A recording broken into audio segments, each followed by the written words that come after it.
Magandang gabi po sa lahat, mga minamahal kong kasama at kapatid sa pananampalataya. Good evening everyone. Before we close tonight's study meeting, I want to take few minutes not just to summarize what was shared, but to speak directly to each one of you, to speak directly to each one of your hearts. Kasi ang totoo, hindi naman tayo nandito dahil wala tayong magawa sa buhay.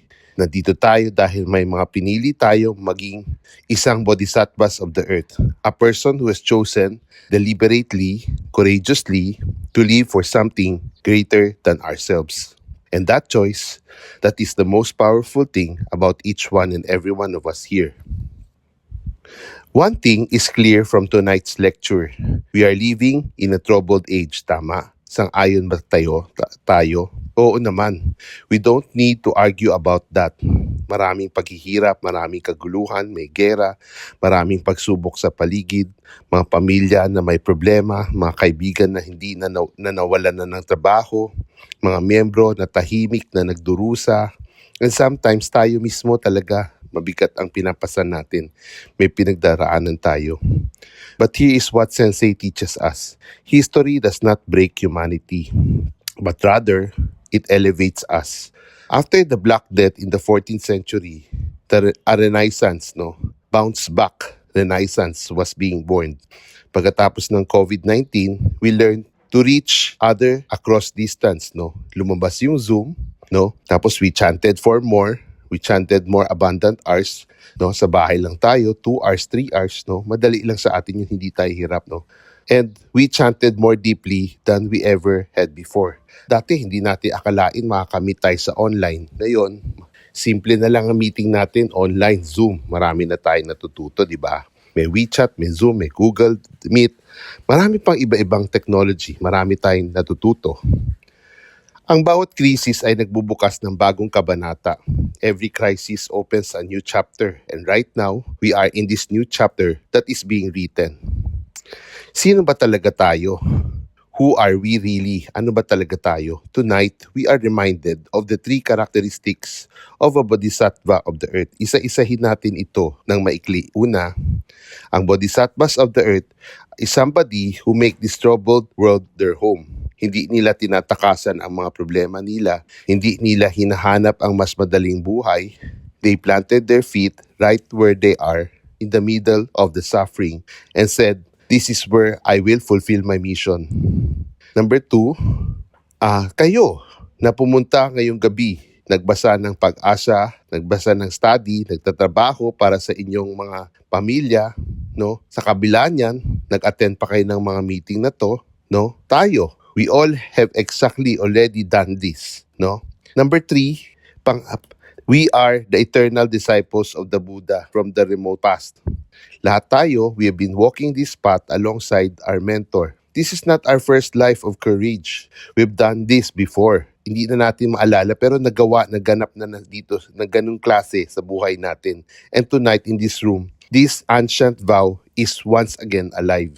Ikatlo, we are the one to first to receive the seeds of the mystic law, and we plant these seeds in others. Every time we encourage a member, we do home visitation. Every simple na, kamusta ka na? We are already planting the seed.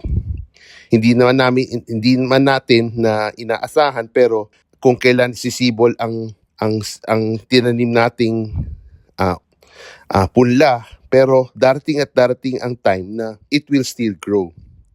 With the earth as our stage, we already perform the dance of our mission. With the sun as our companion, we impart already the light of hope to everyone. Ito ang buhay natin. Ito ang ginagawa natin. At ito ay isang makahulugan. Masabi ko makahulugan at noble, makasaysayan, at makahulugang buhay. Very meaningful. Pangatlong bagay ang natuto natin ay we have to conquer egotism. Ito ay isang totoong pakikibaka. Sinabi ni Eunice kanina na our second lecture reminded us that the real battle is not out there. It is inside us. Ang fundamental darkness natin, ang doubt natin, ang takot natin, ang third mind natin na sinasabi na hindi natin kaya.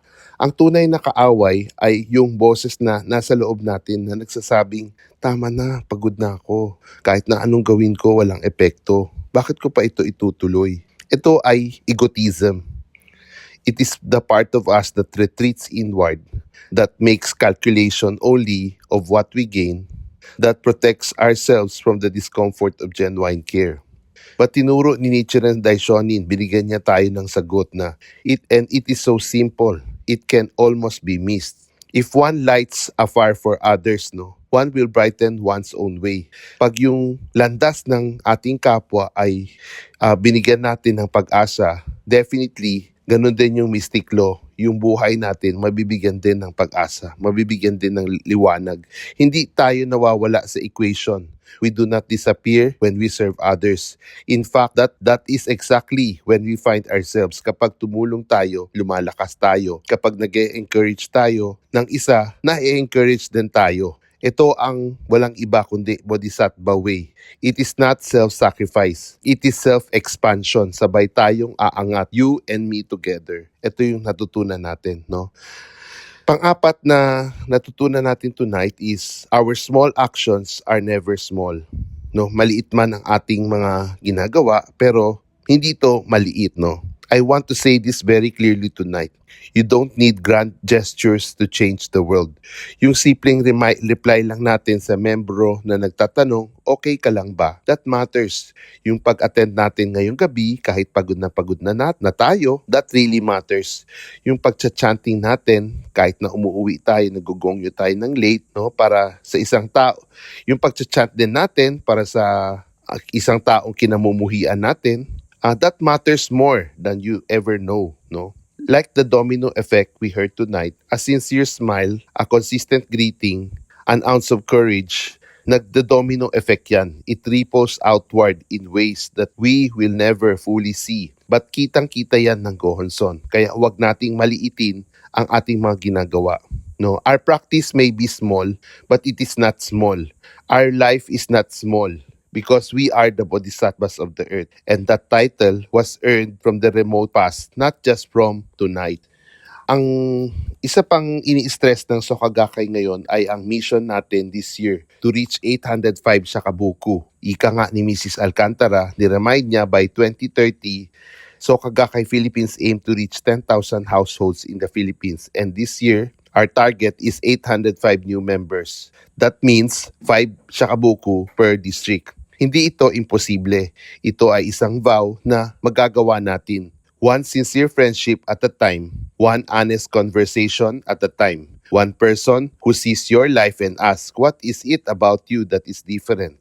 Your life is the best proof of the power of the mystic law. Ang buhay mo ang pinakamagandang Shakabuku, so let us not hide it. Ibahagi natin, ipamahagi natin. Let's share it with courage and joy. Mga kapatid, I want to close with words of our mentor, Daisaku Ikeda, which were shared with us tonight. May each one of you, without exception, adorn your life in this existence with happiness, burning with great vow of bodhisattvas of the earth. Please continue to forge ahead cheerfully on the journey of happiness and victory, the journey of human revolution, and the journey of shared struggle of mentor and disciple. Hindi natin kailangan na perpekto ang buhay natin para masabihing panalo tayo. The moment we chant, we already win. Panalo na tayo. The moment we take action for others, panalo na tayo. The moment we choose courage over fear, panalo na tayo. Because that is the life of a real bodhisattvas of the earth. Yan ang buhay natin. Ito ay kung sino man tayo. That is who we are. So let's go forward from tonight, not just with notes in our hands, but with fire in our hearts. With faith, with courage, with compassion, and wisdom, sama-sama nating ilakbay. We walk forward together. Okay ba yan? So once more, wishing you maraming salamat, no, sa ating lahat sa pakikinig. Good evening po, ingat po tayo. Maraming salamat. Namyo Horengekyo.